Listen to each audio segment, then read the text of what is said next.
Bom dia. Antes da gente começar,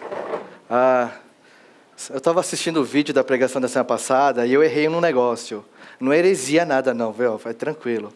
Uma hora eu falei que Deus não aceita o culto de Abel, não aceita a oferta de Abel. Não, eu errei. Não é Abel, é Caim, tá bom?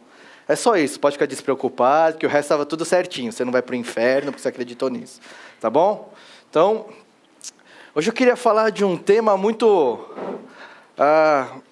comum para a gente sempre ouve falar disso, a gente sempre cresceu aprendendo sobre isso que eu quero falar, e o tema da palavra de hoje é Rei e Messias. Rei e Messias. E para isso eu queria que você abrisse a sua Bíblia em Marcos, capítulo 11, versos 1 a 11. Magabogum. Marcos 11, 1 a 11. E tenha alguns minutos, gaste alguns minutos lendo a passagem, tá? E daqui a pouco a gente vai fazer uma reflexão sobre essa passagem nessa manhã.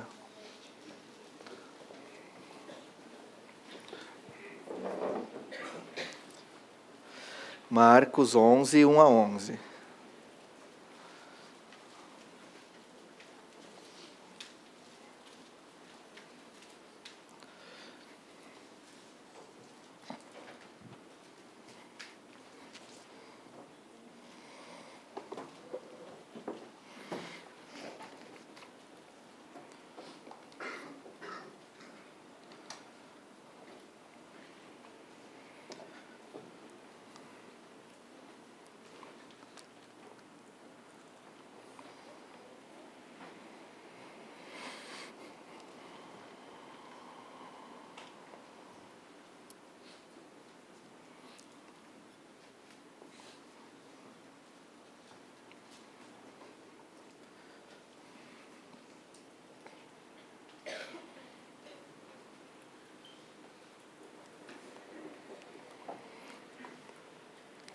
Eu vou ler, tá? Presta atenção, acompanha comigo aí na sua Bíblia.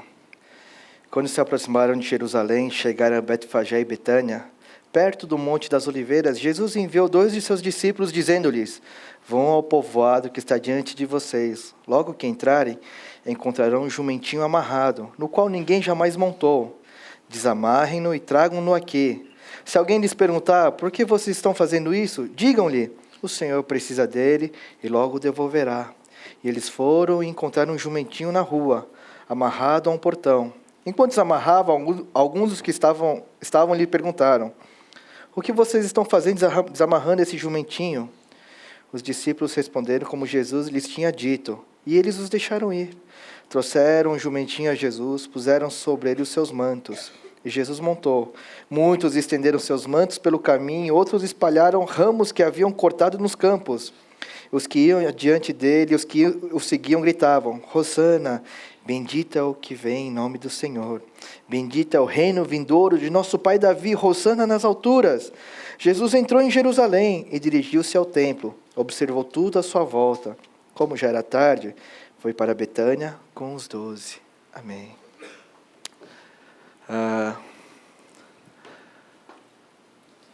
Tradicionalmente, último domingo antes da Páscoa é chamado Domingo de Ramos.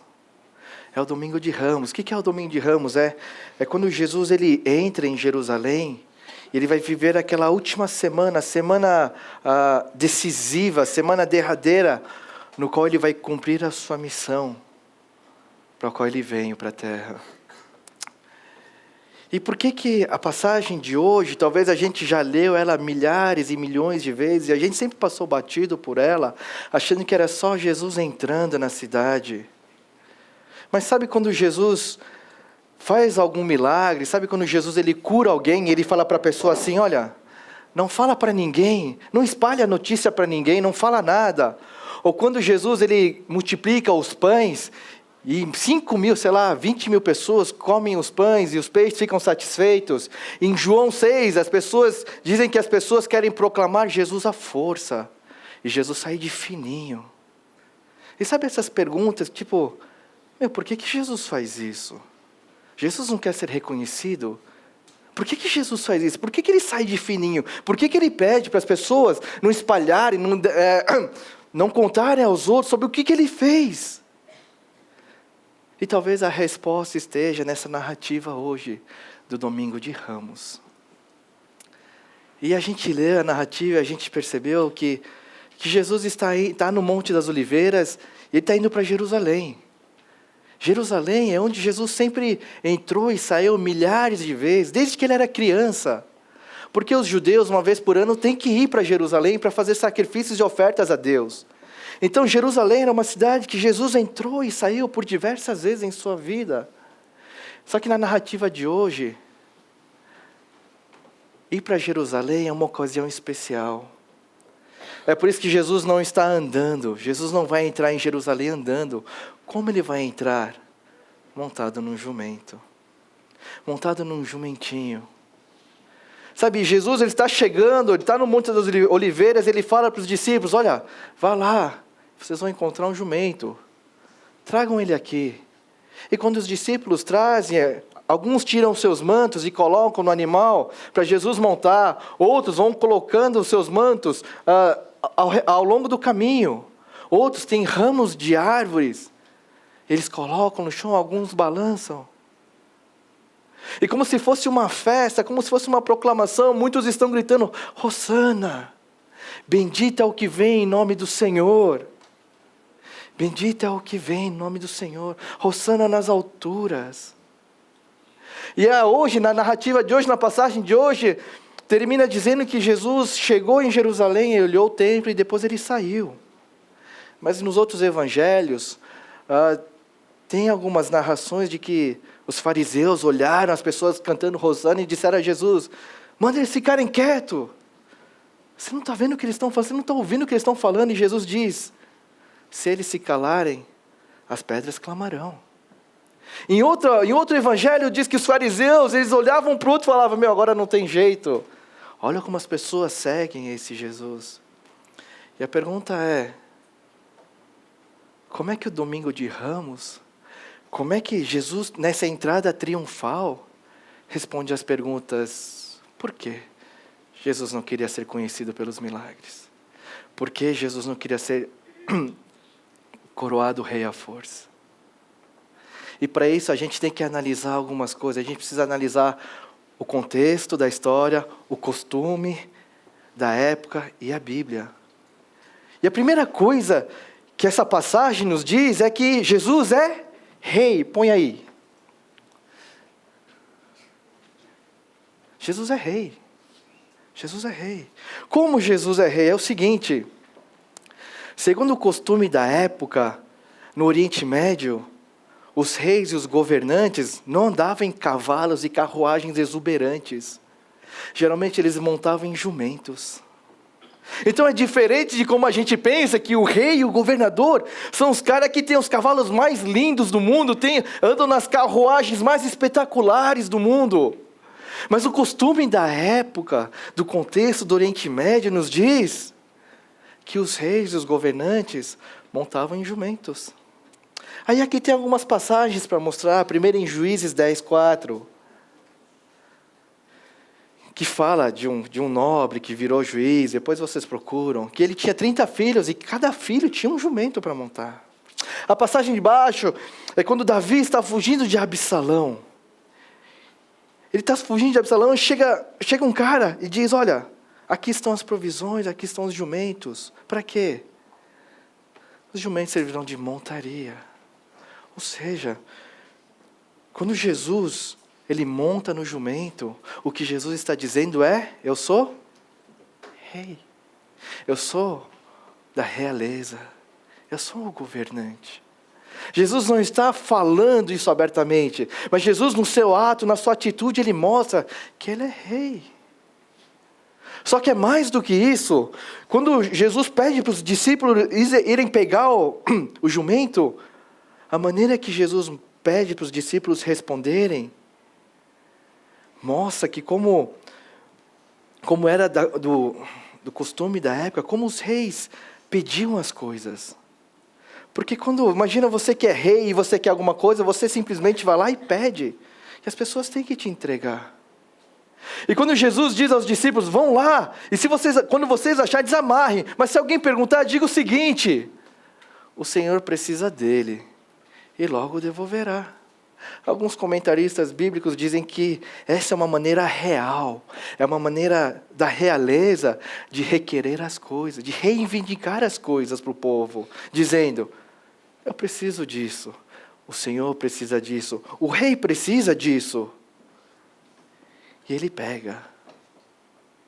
E ao Jesus, ao fazer isso, ao mostrar que o Senhor está pedindo e mandar os discípulos responderem assim, também está reivindicando que ele é rei. Que Jesus é da realeza. Mas talvez se a gente parar para pensar, a gente não pode ver só que Jesus é rei. Porque Jesus não é só rei. Jesus não é só rei. Jesus é o Messias. Vai aí, Gabriel. Calma, essa parte também está no Messias. Jesus, ele é o Messias também. E por que essa parte de Zacarias é tão importante? Porque Zacarias é um profeta, e durante toda a história do povo judeu, eles esperavam o Messias, aquele que ia ser o Salvador. E Zacarias, ele pontua isso de uma maneira tão real. Nessa profecia, ele pontua isso de uma maneira tão real. Que Zacarias 9:9 diz assim, alegre-se muito, cidade de Sião, exulte Jerusalém. Eis que o seu rei vem a você justo e vitorioso, humilde, montado num jumento, num jumentinho, cria de uma jumenta. Ou seja, a Bíblia mesma diz, os profetas antigos profetizaram que o rei iria vir montado num jumento. Vai vir montado num jumento o rei. Mas mais do que isso, Jesus não é simplesmente um rei. Além de rei, Jesus é o Messias. Vai, Gabriel. É o Messias. Assim como na história dos judeus eles esperavam o rei, o seu Salvador, Jesus é o que cumpre isso. Como? Montando num jumento. Entrando em Jerusalém, montado num jumento. E se a gente começar a passagem de hoje, Jesus está onde? Está no Monte das Oliveiras. Zacarias diz que no dia da salvação, a salvação vai vir, o rei vai vir, o Salvador vai vir. E ele estará com os pés no Monte das Oliveiras. Mais do que isso, quando a Bíblia em Zacarias diz, alegre-se Sião, alegre-se Jerusalém, Sião quer dizer Jerusalém, a mesma coisa. Isaías vai dizer, o Senhor proclamou os confins da terra, diga a cidade de Sião, veja, o seu Salvador vem. Jesus está indo para onde? Jerusalém. Então a Bíblia ela nos dá indícios claros de que Jesus sim é rei. Mas ele não é um rei qualquer. Jesus é o rei messiânico, Jesus é o rei salvador que vem. Sabe, mais do que isso, se você continuar lendo, você vai ver que as pessoas estão gritando, Hosana, Hosana, bendito seja aquele que vem em nome do Senhor. Pode passar aí, Gabriel. Se você for ver mais uma vez, quando as pessoas gritam Hosana, o que elas estão gritando na verdade é isso, salva-nos Senhor, nós imploramos. Sabe, isso aí faz parte do Salmo 118, o contexto do Salmo 118 é a espera de um Deus de graça, um Deus de amor, um Deus que vem salvar. É a petição, são as pessoas implorando para que Ele mande seu Salvador. Então as pessoas, em Salmo 118, o salmista está dizendo, por favor salva-nos. Porque o Hosana no fundo quer dizer isso, por favor, é uma imploração, por favor, salva-nos Senhor. Mas com o passar do tempo, gritar Hosana se tornou uma expressão de louvor, uma expressão de adoração a Deus. Então, se vocês perceberem tudo isso que a gente viu, a grande questão é que Jesus, quando ele diz às pessoas não contarem nada a ninguém dos milagres que ele faz, é porque ele não quer ser reconhecido pelos milagres que ele operou. Jesus não diz que ele é o Salvador por causa dos milagres que ele operou, mas Jesus diz que ele é o Salvador porque ele cumpre as Escrituras, porque ele está montado num jumento, assim como as profecias falavam dele. Sabe, Jesus não queria ser coroado rei à força, Porque como ele queria ser coroado, montado num jumento, entrando em Jerusalém no domingo de Ramos. Mas a pergunta que a gente tem que se fazer é, beleza, Miss, a história é legal, tem umas coisas legais que está tudo na Bíblia, mas o que isso tem a ver com a nossa vida? O que isso tem a ver conosco?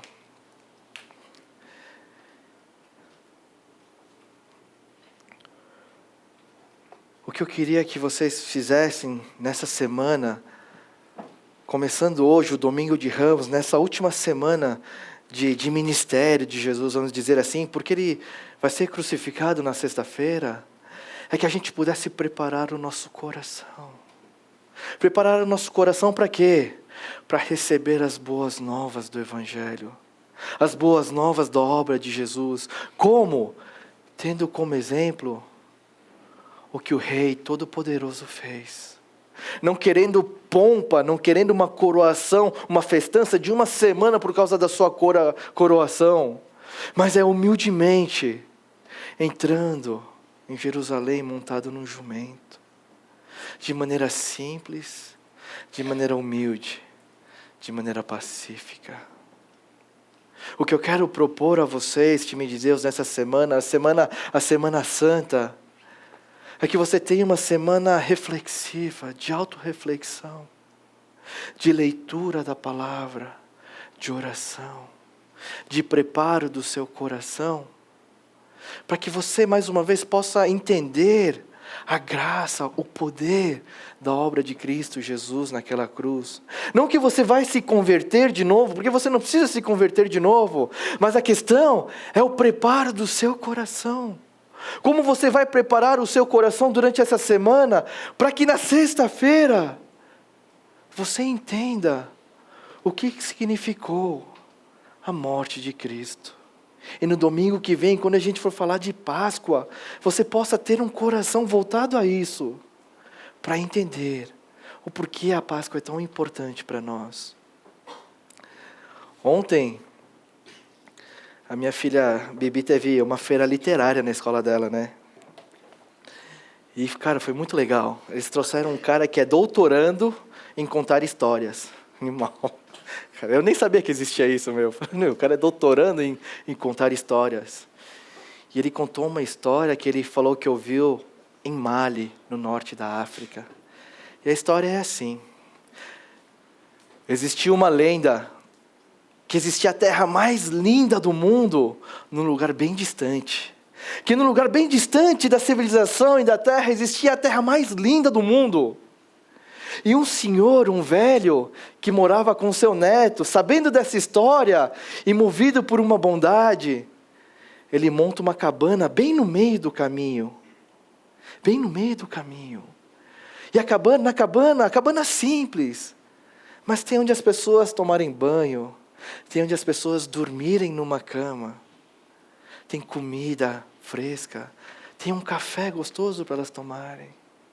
E o velhinho morava ali com seu neto, e um dia bateram na porta. E quando o senhor abriu, tinha um viajante cansado, com a mochila nas costas, os sapatos sujos. E o velhinho disse: por favor, entre. O viajante tirou o sapato, tirou a mochila, e o velhinho disse: vá tomar um banho. Um banho simples, mas um bom banho. E quando ele saiu do banho, ele percebeu que a sua cama estava preparada. Então ele dormiu naquela cama, uma cama simples, mas uma cama. E ao acordar, o viajante foi recepcionado com um café da manhã, simples, mas um café da manhã. Enquanto ele comia o café da manhã, ele perguntou ao velhinho: é verdade que existe a terra mais linda do mundo a alguns dias de distância daqui? E o velhinho lhe respondeu: naturalmente. Então esse homem, ele pega as suas coisas, ele põe a sua mochila, calça seus sapatos, ele sai correndo em direção à terra mais linda do mundo. E o velhinho simplesmente se levanta da sua cadeira, pega a vassoura e arruma a casa. Mas depois de algum tempo, o velhinho escuta um bater na sua porta bem forte. E quando ele abre, ele encontra o mesmo viajante, irado e dizendo: você me enganou, Você me enganou porque você me disse que a terra mais linda do mundo estava lá. Mas quando eu cheguei lá, o que eu vi foi a pior coisa do mundo, a terra mais feia do mundo, onde as crianças estão sujas de terra, onde os adultos não param de discutir, onde as casas não têm nada e são cheias de bicho. Você me enganou. A terra mais linda do mundo não existe. E ele deu as costas e foi embora. E o velhinho olhou o homem indo embora e disse: naturalmente. O velhinho pegou sua vassoura e começou a varrer a sua casa e arrumar o lugar de novo. Porque dali a alguns dias chegou um outro viajante, cansado, com a mochila nas costas, com o sapato todo sujo. E o velhinho disse: por favor, entre. Por favor, entre. E ao entrar e tirar a mochila, tirar o sapato, o velhinho disse: vá tomar um bom banho. E a pessoa foi tomar um banho simples, mas um banho. E ao sair o velhinho lhe disse: agora vá descansar naquela cama, descanse. E a pessoa foi descansar na cama e ela dormiu bem aquela noite. Uma cama simples, mas uma cama. E ao levantar, ela foi recepcionada com um café da manhã, simples, mas um café da manhã. E ela, enquanto comia, perguntou ao velhinho: meu senhor, é verdade que o lugar mais bonito da terra está a alguns dias de distância daqui, é verdade? E o velhinho lhe diz: naturalmente. Então ele põe a sua roupa, ele põe a sua mala, calça o sapato, ele sai correndo. E o velhinho simplesmente levanta do seu lugar, continua arrumando a casa, como se nada tivesse acontecido. Mas daqui a alguns dias, alguém bate na porta. E quando o velhinho abre a porta, ali está um homem ajoelhado chorando, dizendo: eu encontrei o lugar mais lindo da terra. Eu consegui chegar no lugar mais lindo da terra, onde as crianças de tanto brincar estão sujas de terra, onde os homens e mulheres podem discutir e argumentar, e que não há briga, porque eles se entendem, eles se amam. E as casas são simples, porque ninguém liga para a riqueza. E as casas são cheias de bicho, porque todos são bem-vindos. E esse é o lugar mais lindo da terra. E o velhinho diz para ele, para o homem que está em prantos: naturalmente, meu filho. E o homem vai embora. E o velho arruma a casa. E ele vai dormir. Mas ele morava com seu neto. E o netinho ouviu todas essas cenas, todos esses dias, passou por tudo isso. E no meio da noite ele vai acordar o avô dele: vô, eu não estou conseguindo dormir. A terra mais bonita do mundo não é o mesmo lugar. Mas por que um achou que era o pior lugar do mundo e o outro achou que era o melhor lugar do mundo? E o velhinho olhou para o seu neto e disse: naturalmente, porque depende de como está o seu coração. O que faz a pessoa enxergar a terra mais linda do mundo como a terra mais feia do mundo é o seu coração distante e amargurado. Mas aquele que consegue enxergar na terra mais linda do mundo, a terra mais linda do mundo, é o seu coração voltado a isso. E por que essa historinha parece tão boba, é tão importante? Porque depende de como está o seu coração, para você receber do Evangelho mais uma vez, para você se lembrar da grandeza da obra de Cristo Jesus naquela cruz por você. E é por isso que eu queria propor a vocês uma semana onde a gente pudesse preparar o nosso coração. Preparar o nosso coração não para que semana que vem não seja mais uma Páscoa, mais uma Páscoa. Não isso. Mas que no nosso coração preparado para receber a mensagem da Páscoa, seja algo especial. Para que a Páscoa, o Evangelho, aquilo que Jesus fez naquela cruz, seja a mensagem mais linda do mundo para você. Seja a mensagem mais linda do mundo para você. E claro que a gente não vai fazer isso de qualquer jeito. É claro que a gente não pode fazer isso de qualquer jeito. E a pergunta é: como fazer? Como temos que fazer essa reflexão? E eu quero propor a vocês que vá para casa, esse programa, para que nessa semana você possa ler Marcos inteiro, ou o livro de João inteiro. Mas não ler porque o Miss falou. Não vai valer ponto, não vai ter presente, não vai ter quiz para quem sabe mais. Porque senão a tia Renata ia ganhar tudo. Não é justo. Então, leia. Em que sentido? Para você preparar o seu coração para essa mensagem tão linda, a mensagem mais linda do mundo. Para que você prepare o seu coração para recebê-la. Ore ao Senhor. Se relacione com Deus. Passe tempo na presença de Deus, meditando a palavra, orando, buscando, louvando, adorando a Deus. Mas de alguma maneira, prepare o seu coração nessa semana. Prepare o seu coração como? E aqui eu queria fazer mais uma citação de Pascal, filósofo francês, matemático, inteligente pra caramba, mas que conhece um Deus. E a citação dele é a seguinte, põe aí para mim. Parece complicado, mas não é tão complicado, tá? Como vamos nos preparar essa semana? Com que sentimento? Com que coração? É assim, Pascal nos diz o seguinte: são necessários movimentos de baixeza, não de natureza, mas de penitência. Não para ir permanecer, mas para ir rumo à grandeza. Primeira parte. Nossa, cara viajante, nada a ver. É o seguinte. Pascal nos diz que nós primeiro temos que ter um movimento de baixeza, de humildade. De humildade. Não de natureza, porque você naturalmente, você não é humilde, você não consegue. Mas é de penitência. O que é a penitência?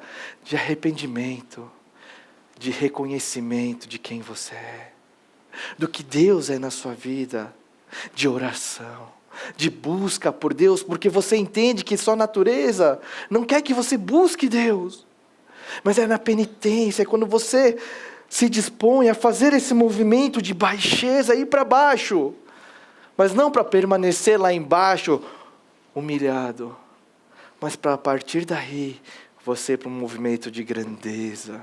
E o que é o movimento de grandeza? Pascal vai continuar, vai dizer assim: são necessários movimentos de grandeza, não de mérito, mas de graça, depois de ter passado pelo movimento de baixeza. Ou seja, você que se humilha na presença de Deus, você que reconhece que você é pecador, que seu coração é pecaminoso, e que você vai ser isso sempre, e que você não é nada diante desse Deus, nesse movimento de baixeza.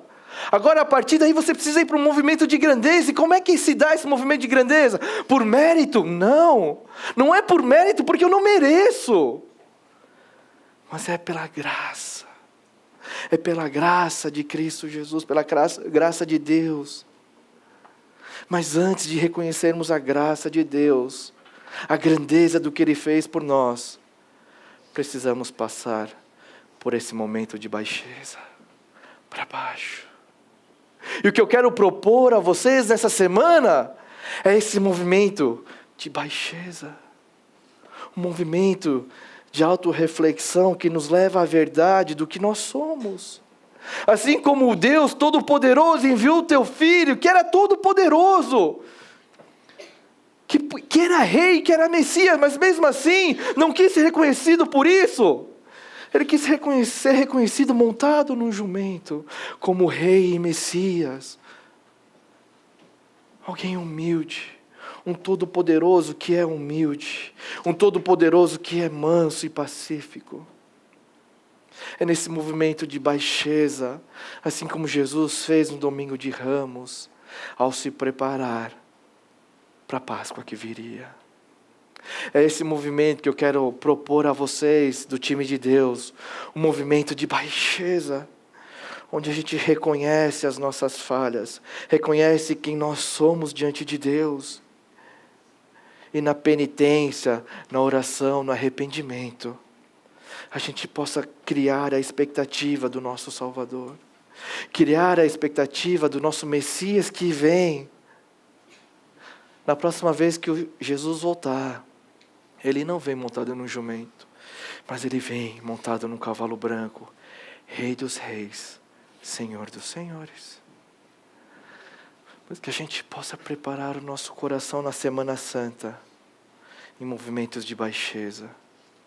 Para a semana que vem, termos um movimento de grandeza, não achando que a gente merece, mas pela graça. Só reconhece a graça de Deus quem sabe o que é. Só reconhece a graça de Deus quem entende, quem viu que é pecador. É só assim que nós reconhecemos a graça e como essa obra de Deus foi tão enorme, que não foi, coisa boba, que foi algo enorme, magnífico que Deus Todo-Poderoso fez por nós. É só quem se reconhece como pecador que consegue entender a graça. É por isso que nessa manhã eu queria trazer essa reflexão simples, mostrando o exemplo de Jesus, que se prepara humilde, o Todo-Poderoso humilde, o Messias humilde, montado num jumento, para que a gente possa começar o nosso movimento de baixeza, humildes, perguntando a Deus, querendo a ajuda do Santo Espírito de Deus para saber o que somos. O que somos, Deus? E ter o reconhecimento dos nossos pecados, e nos arrepender, e criar assim um coração com expectativas de encontrar a terra mais linda do mundo, com expectativas de ouvir a mensagem mais linda do mundo, para que essa mensagem não seja somente um falatório do mês de abril. Páscoas e Páscoas e Páscoas vocês vão passar na sua vida, mas que não pode ser a mesma coisa. Que vocês possam preparar o coração para receber desse Cristo Jesus a boa notícia. Queria que a gente pudesse orar nessa manhã.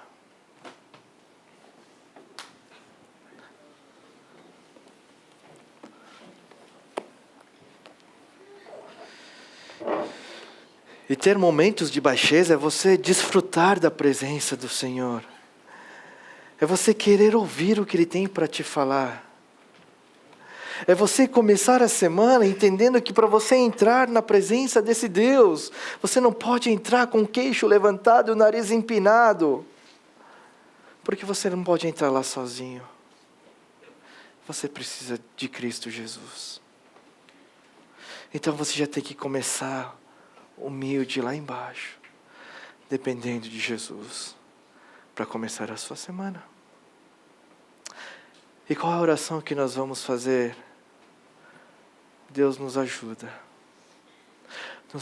a criarmos um coração humilde, que espera por ver o lugar mais lindo da terra, para ouvir mais uma vez a mensagem mais linda do mundo, que aconteceu na Páscoa.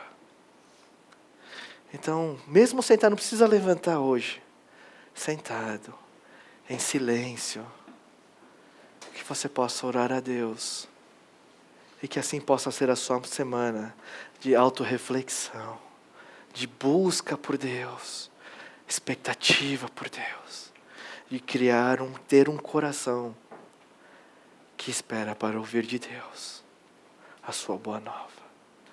Então, tem alguns minutos de oração.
ti, Senhor, me envolver em tua presença. Não quero apenas dar-te o meu louvor, quero ser adorador. Eu quero mergulhar no teu amor. Sou tua habitação para sempre. Eu quero sempre estar bem junto a ti e para sempre te adorar. Eu quero estar contigo, desfrutar de tua presença, beber da tua fonte, no fluir da tua vida, em tua presença é onde sempre quero estar, somente quero estar. Eu quero estar onde tu estás, eu quero desfrutar de ti, Senhor, Me envolver em tua presença. não quero apenas dar-te o meu louvor, Quero ser adorador. eu quero mergulhar no teu amor. Sou tua habitação para sempre. Eu quero sempre estar bem junto a ti e para sempre te adorar. Eu quero estar contigo, desfrutar de tua presença, beber da tua fonte, no fluir da tua vida, em tua presença é onde sempre quero estar, somente quero estar. Eu quero estar onde tu estás, eu quero estar contigo, desfrutar de tua presença, beber da tua fonte, no fluir da tua vida, em tua presença é onde sempre quero estar, somente quero estar.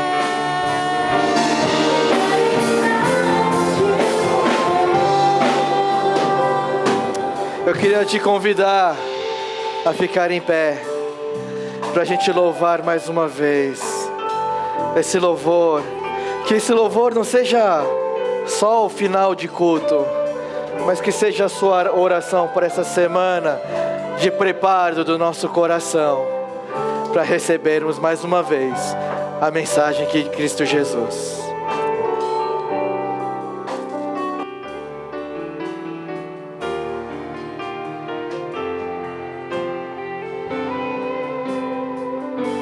Eu quero desfrutar de ti, Senhor, me envolver em tua presença. Não quero apenas dar-te o meu louvor,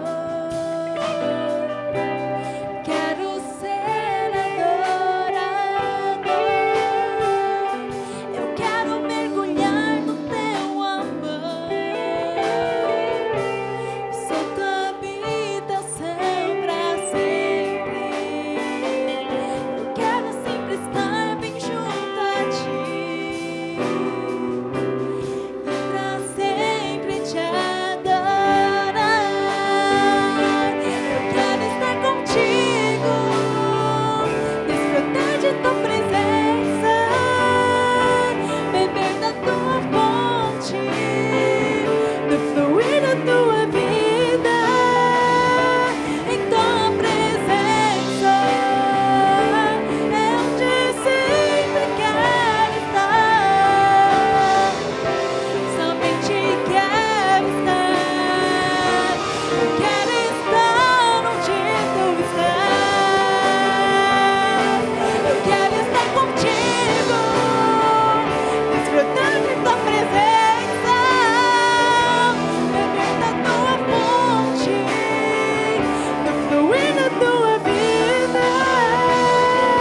onde quero estar.